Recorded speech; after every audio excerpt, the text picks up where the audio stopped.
கர்த்தராகிய இயேசு கிறிஸ்து நாமத்தினாலே அன்பின் வாழ்த்துக்களுங்க. இந்த செய்தி ஒரு விசேஷமான செய்தி. கவலைப்படாதீங்க.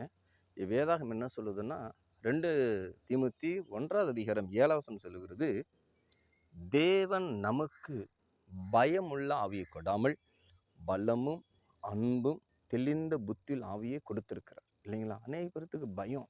பாருங்க, அதான் தாவீது என்ன சொல்லுகிறாருன்னா, சங்கீதம் 78 சங்கீதம் 53 சொல்லுகிறது, அவர்கள் பயப்படாதபடிக்கு அவர்களை பத்திரமாய் வழி நடத்தினார்.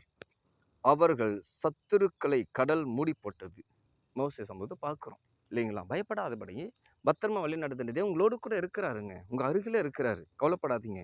அதே தான் தாவீது சொல்லுகிறாரு.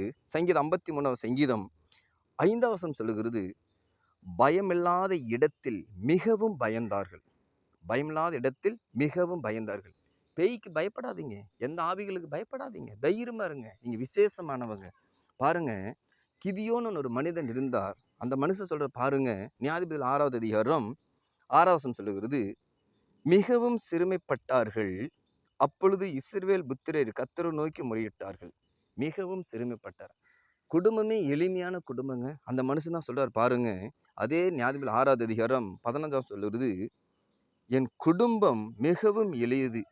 என் தகப்பன் வீட்டில் நான் எல்லாரிலும் சிறியவன் என்றான். சிறியவனை பற்றி கவலைப்படாதீங்க. கையில் பணம் இல்லை, நாணம் இல்லை, புத்தி இல்லை, அறிவு இல்லைன்னு கவலைப்படாதீங்க. திறமை இல்லை. தேவன் நீங்கள் உங்களை கொண்டு பெரிய காரியங்களை செய்தால் கர்த்தர் உங்களை படைச்சிருக்கிறார் இல்லைங்களா? அதனால தைரியமாக இருங்க. இந்த பயத்தை மட்டும் உள்ள எடுத்து போட்டுடுங்க. தேவன் உங்களுக்கு பயமில்ல ஆவியை கொடுக்கல, பலமும் அன்பும் தெளிந்த புத்தியை கொடுத்திருக்கிறார்.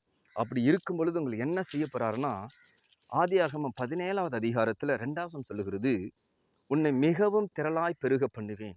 உன்னை மிகவும் திரளாய் பெருக பண்ணுவேன். நீங்கள் பெருக்க நாட்கள் வந்திருக்கிறீங்க.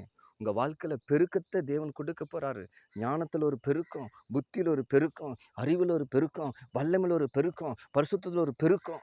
அதாவது ஆதியாகமம் 24வது அதிகாரம் 60வது வசனத்தின்படி ரபாக்களை பார்த்தாண்டு வசனம் சொல்லுகிறது, எங்கள் சகோதரி நீ கோடா கோடி பெருகுவாய் என்று வார்த்தை. நீங்கள் பெருக்கத்தை ஆண்டுங்க. கவலைப்படாதீங்க. நம்ம ஜெபிப்போம்.